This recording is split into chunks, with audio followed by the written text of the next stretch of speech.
Timnas U20 cetak sejarah, Erick Thohir beri reaksi mengejutkan. Jadi bintang kemenangan Timnas U20, pemain berdarah Prancis siap dipanggil STY. Disorot media Korea Selatan, pemain keturunan U20 jadi perbincangan. Vietnam halu, Timnas Indonesia meningkat pesat semua kelompok umur. Jadi simak terus berita Timnas P selengkapnya.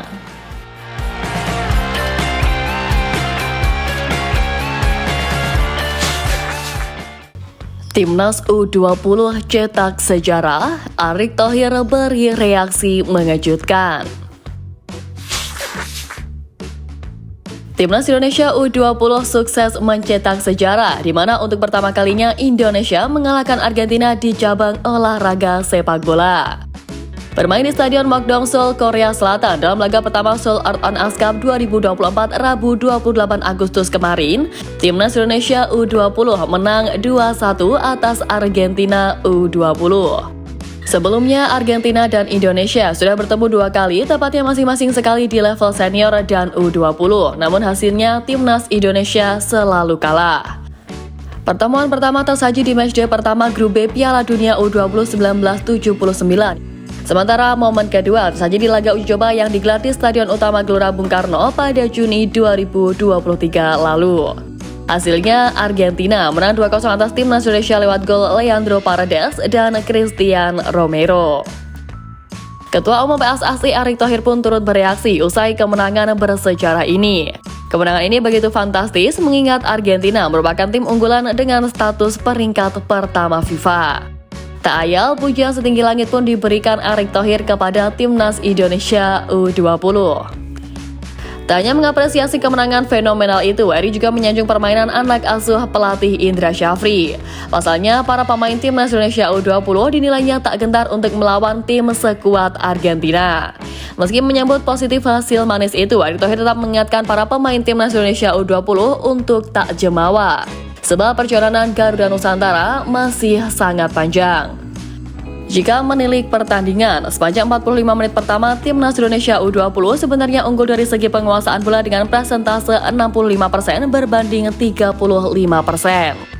Hanya saja rapatnya barisan pertahanan Argentina U20 membuat Donny Pamungkas dan kawan-kawan kesulitan untuk menembus pertahanan lawan. Tercatat pemain Timnas Indonesia U20 tak diberikan kesempatan untuk melepaskan tendangan ke arah gawang Argentina. Sebaliknya, Argentina yang memainkan pola serangan balik yang cepat justru berhasil memanfaatkan peluang emas untuk dijadikan gol. Namun di babak kedua, skuad Garuda berhasil bangkit.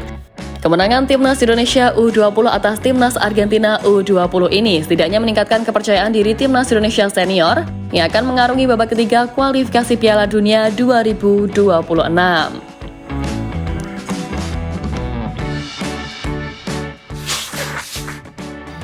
Jadi bintang kemenangan Timnas U20, pemain berdarah Prancis siap dipanggil STY. Usai sukses sabut kemenangan di laga kontra Argentina, pemain muda keturunan ini kirim pesan penting kepada Sintayong menjelang kualifikasi Piala Dunia 2026. Skuad Garuda akan bertanding di putaran ketiga kualifikasi Piala Dunia 2026 mulai bulan depan. Sintayong pun telah menentukan 26 pemain untuk dipanggil dalam 2 laga kontra Arab Saudi dan Australia pada September mendatang. Sementara itu, Timnas Indonesia U20 tengah berkompetisi di Korea Selatan untuk turnamen persahabatan Seoul Art on Ice Cup 2024. Argentina menjadi lawan pertama dalam laga yang digelar di Mokdong Stadium Seoul pada Rabu 28 Agustus kemarin. Indra Syafri pun melakukan 3 pergantian pemain sekaligus, salah satu di antaranya adalah Mauri Simon. Sebagai informasi, Mauri Simon merupakan pemain keturunan Prancis yang tumbuh besar di Indonesia, yaitu Bali. Mauri Simon menjadi pembeda dalam laga ini. Pada menit ke-74, Simon mengirim umpan tendangan bebas yang berhasil ditanduk oleh rekan seklubnya Kadek Arel. Hanya 5 menit kemudian, Garuda Nusantara membalikan keadaan berkat keputusan wasit untuk menuju ke titik putih. Muhammad Ragil dilanggar di kotak terlarang dan Mauri maju sebagai eksekutor dan menyelesaikan tugasnya dengan baik. Timnas Indonesia U20 pun berbalik unggul 2-1 dan itu nyatanya menjadi gol kemenangan untuk tim asuhan Indra Syafri.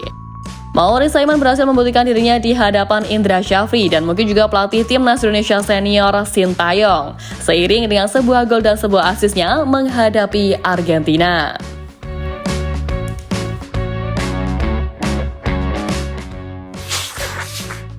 Disorot media Korea Selatan, pemain keturunan U20 jadi perbincangan. Publik Korea Selatan menyoroti pemain keturunan Timnas Indonesia U20 ini usai kemenangan Garuda Nusantara atas Argentina. Berhasil memulai laga pembuka dengan apik, yakni menaklukkan Argentina dengan skor 2-1. Pada turnamen ini, pelatih Timnas Indonesia U20 Indra Syafri turut membawa pemain keturunan Indonesia Korea Selatan, Ji Da-bin. Menariknya, meski tak tampil pada pertandingan ini, Ji Da-bin tetap menjadi sorotan media Korea Selatan Ocean. Sebenarnya, Ocean mengulas pemain yang pantas disorot pada turnamen tahunan ini, sebab Timnas Indonesia U20 yang diprediksi sebagai kuda hitam karena memiliki label juara Piala AFF U19 mampu membuktikan kualitasnya. Ji Da-bin memang tak bermain pada pertandingan kali ini, namun Ocean menilai dia menjadi salah satu pemain yang paling diperhitungkan. Ocean menyoroti bagaimana Ji Da-bin berkembang di negara ibunya tanpa melupakan darah turunannya. Bahkan Ji Da-bin sempat belajar di akademi sepak bola milik Son Heung-min yang dikelola oleh ayahnya Son Woo-jung. Dengan pengalamannya bersama akademi kenamaan tersebut, dia pun sudah mencatatkan 1 kali gol dalam 2 penampilannya bersama Timnas Indonesia U20. Setelah memenangkan pertandingan melawan Argentina, Timnas Indonesia U20 akan melawan tim tangguh lainnya yakni Thailand pada 30 Agustus besok. Dengan sistem turnamen trofeo, Timnas Indonesia U20 pun akan menutup turnamen dengan melawan Korea Selatan U20.